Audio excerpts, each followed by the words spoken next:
সুধী বৈষ্ণব ভক্তবৃন্দ, ভক্তিপূর্ণ প্রণাম রইল আপনাদের চরণে। প্রণাম জানাই অনন্তকোটি বিশ্বব্রহ্মাণ্ডের নায়ক শ্রী ব্রজেন্দ্র নন্দন নন্দনের চরণে। সুধী বৈষ্ণব ভক্তবৃন্দ, আমরা আজ শুনব পুত্রদা একাদশীর মাহাত্ম্য। তো আসুন আমরা শ্রবণ করি, শ্রী গুরুদেবকে স্মরণ করি।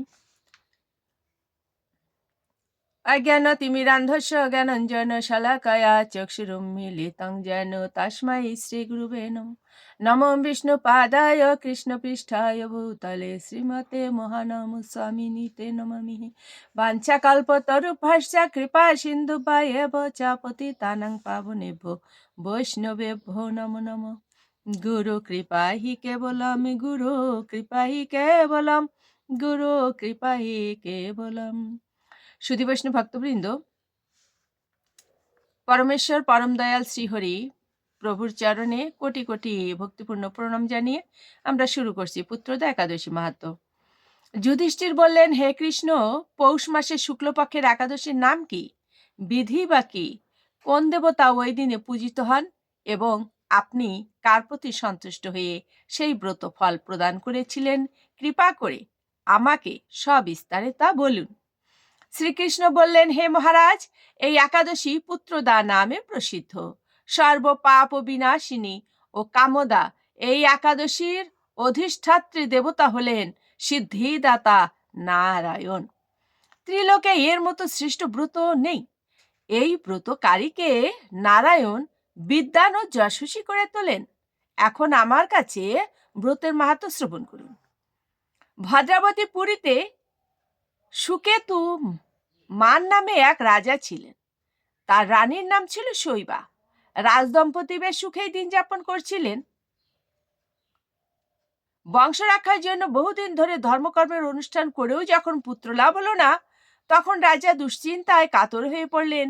তাই সকল ঐশ্বর্যবান হয়েও পুত্রহীন রাজার মনে কোনো সুখ ছিল না। তিনি ভাবতেন, পুত্রহীনের জন্ম বৃথা ও গৃহশূন্য। পিতৃদেব মনুষ্যলোকের কাছে যে ঋণ শাস্ত্রে উল্লেখ আছে তা পুত্র বিনা পরিশোধ হয় না। পুত্রবাঞ্জনের এই জগতে যশলাভ ও উত্তম গতি লাভ হয় এবং তাদের আয়ু, আরোগ্য, সম্পত্তি প্রভৃতি বিদ্যমান থাকে। নানা দুশ্চিন্তাগ্রস্ত রাজা আত্মহত্যা করবেন বলে স্থির করলেন, কিন্তু পরে বিচার করে দেখলেন আত্মহত্যা মহাপাপ। এর ফলে কেবল দেহের বিনাশ মাত্র হবে, কিন্তু আমার পুত্রহীনতা তো দূর হবে না। তারপর একদিন রাজা নিবিড় বনে গমন করলেন। বন ভ্রমণ করতে করতে দ্বিপ্রহর অতিক্রান্ত হলে রাজা ক্ষুধা তৃষ্ণায় অত্যন্ত কাতর হলেন। এদিক ওদিক জলাদির অনুসন্ধান করতে লাগলেন। তিনি চক্রবাক, রাজহংস এবং নানা রকম মাছ পরিপূর্ণ একটি মনোরম সরোবর দেখতে পেলেন। সরোবরের কাছে মুনিদের একটি আশ্রম ছিল। তিনি সেখানে উপস্থিত হলেন। সরোবরের তীরে মুনিগণ বেদ পাঠ করছিলেন। মুনিবৃন্দের শ্রীচরণে তিনি দণ্ডবত প্রণাম করলেন। মুনিগণ রাজাকে বললেন, হে মহারাজ, আমরা আপনার প্রতি প্রসন্ন হয়েছি। আপনার কি প্রার্থনা বলুন। রাজা বললেন, আপনারা কে এবং কি জন্যই বা এখানে সমবেত হয়েছেন? মুনিগণ বললেন, হে মহারাজ, আমরা বিশ্বদেব নামে প্রসিদ্ধ এই সরোবরে স্নান করতে এসেছি। আজ থেকে 5 দিন পরেই মাঘ মাস আরম্ভ হবে। আজ পুত্রদা একাদশী তিথি। পুত্র দান করে বলেই এই একাদশীর নাম হচ্ছে পুত্রদা। তাদের কথা শুনে রাজা বললেন, হে মুনিবৃন্দ, আমি অপুত্র, তাই পুত্র কামনায় অধীর হয়ে পড়েছি। এখন আপনাদের দেখে আমার হৃদয়ে আশার সঞ্চার হয়েছে। এই দুর্ভাগা পুত্রহীনের প্রতি অনুগ্রহ করে একটি পুত্র প্রদান করুন। মুনিগণ বললেন, হে মহারাজ, আজ সেই পুত্রদা একাদশী তিথি, তাই এখনই আপনি এই ব্রত পালন করুন। ভগবান শ্রী কেশবের অনুগ্রহে অবশ্যই আপনার পুত্র লাভ হবে। মুনিদের কথা শোনার পর যথাবিধানে রাজা কেবল ফলমূলাদি আহার করে সেই ব্রত অনুষ্ঠান করলেন।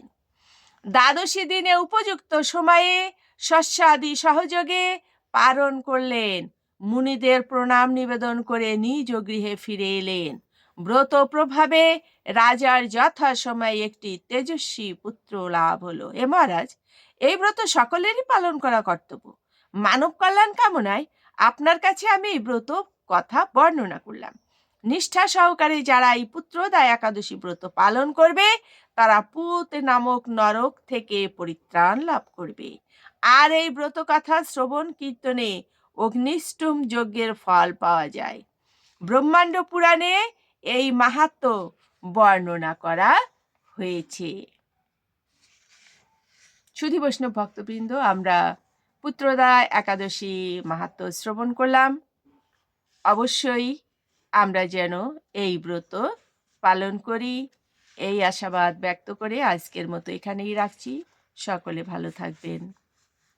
ওম নমো ভগবতে বাসুদেবায়। ওম নমো ভগবতে বাসুদেবায়। ওম শান্তি, ওম শান্তি, ওম শান্তি, শান্তি শান্তি।